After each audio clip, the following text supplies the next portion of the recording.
elle te compare à ses ex. Et toi, tu te demandes si c'est un signe qu'elle ne t'aime pas vraiment, ou au contraire, une preuve qu'elle tient à toi. La vérité est contre-intuitive. Comparer, c'est souvent une manière de mesurer l'écart entre ce qu'elle a vécu et ce qu'elle espère. Mais encore faut-il savoir décoder ces comparaisons, car toutes ne se valent pas. Certaines sont des tests silencieux, d'autres sont des déclarations déguisées. Et la plupart du temps, tu passes à côté du message. Tu vas comprendre aujourd'hui pourquoi une femme amoureuse compare ses ex à toi, et surtout comment réagir pour transformer ces comparaisons en levier de connexion. À la fin de cette vidéo, tu sauras exactement quoi dire et quoi faire quand elle évoque son passé amoureux. Et tu ne tomberas plus dans le piège de la rivalité ou de l'insécurité. Beaucoup pensent que comparer est un signe de fixation sur le passé, que si elle te compare, c'est qu'elle n'a pas tourné la page. On t'a peut-être conseillé de t'énerver, de lui rappeler que tu n'es pas ses ex, ou pire, de faire la compétition avec eux. Ces conseils ne marchent pas. Pourquoi ? Parce qu'ils partent d'une fausse hypothèse, que la comparaison est un acte rationnel et objectif. En réalité, comme le montre la chercheuse Claudia Brumbaugh dans ses travaux sur la mémoire comparative, les comparaisons amoureuses sont profondément subjectives et teintées par l'état émotionnel présent. Elles ne disent pas la vérité sur les ex, mais sur ce que la personne ressent pour toi aujourd'hui. Le vrai mécanisme est le suivant. Quand une femme est amoureuse, son cerveau active un système de mise à jour de ses standards affectifs.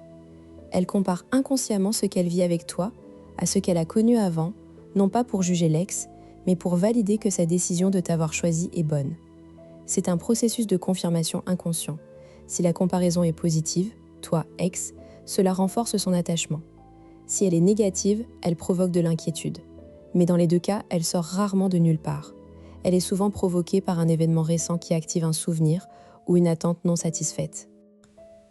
Prenons un exemple concret. Caroline, 34 ans, comptable à Lyon, est en couple avec Julien depuis 8 mois. Ils sont chez elle, un vendredi soir, ils préparent un dîner et Julien coupe des légumes. Caroline le regarde, puis lâche « Mon ex, il était incapable de faire à manger. Il se contentait de pizzas industrielles. Toi au moins, tu sais cuisiner ?» Julien se tend. Il pense « Pourquoi elle parle de lui ? Elle y pense encore ?» Il répond un peu sèchement « Je ne suis pas ton ex, arrête de comparer. » Caroline se renferme, la soirée se gâte. Décryptons cette scène avec les travaux de Brumbaugh. La comparaison de Caroline est en apparence anodine, mais elle révèle un besoin de reconnaissance. En disant ça, elle ne parle pas vraiment de son ex. Elle dit à Julien « Tu es meilleur que ce que j'ai connu et je suis heureuse de t'avoir. » Mais la réponse de Julien, agacé, a bloqué cette tentative de connexion. Si Julien avait compris le vrai message, il aurait pu sourire et dire « Merci, ça me touche. Tu préfères quoi ? Que je cuisine pour toi plus souvent ?» Il aurait validé son besoin de sécurité affective au lieu de créer une distance. Comment reconnaître ces comparaisons dans ta propre vie ? Observe le contexte. Si la comparaison survient dans un moment positif, rire, câlin, repas, elle est probablement un compliment déguisé. Si elle arrive après une dispute ou quand elle se sent insécurisée, c'est un test. Elle vérifie que tu es toujours un bon choix. Note aussi le ton. Si elle parle de son ex avec détachement et qu'elle souligne tes qualités, c'est bon signe. Si elle évoque un manque, lui au moins, il faisait ça. C'est un signal d'alarme. Elle exprime un besoin non satisfait et tu as une occasion d'y répondre. Comprendre ce mécanisme change tout. Au lieu de te sentir attaqué ou remplaçable, tu deviens capable de lire entre les lignes. Tu cesses de rivaliser avec des fantômes. Tu gagnes en assurance car tu sais que ces comparaisons sont souvent une preuve qu'elle t'investit émotionnellement.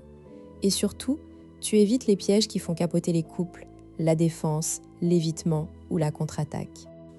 Voici une première technique concrète, la validation suivie de redirection. Quand elle compare, commence par accueillir ce qu'elle dit sans te braquer. Exemple, elle dit « Mon ex n'était jamais à l'heure, alors que toi tu es toujours ponctuel. » Tu réponds « Je suis content que tu remarques ça. Et toi, la ponctualité c'est important pour toi ?» Tu valides le compliment et tu la rediriges vers elle, ce qui montre que tu es attentif à ses valeurs, pas en compétition avec un souvenir. Deuxième technique, le recadrage explicite. Si la comparaison est plus ambiguë, tu peux dire doucement « Je sens que tu compares ». Est-ce qu'il y a quelque chose de particulier que tu aimerais qu'on change entre nous? Cela ouvre un dialogue honnête, sans accuser.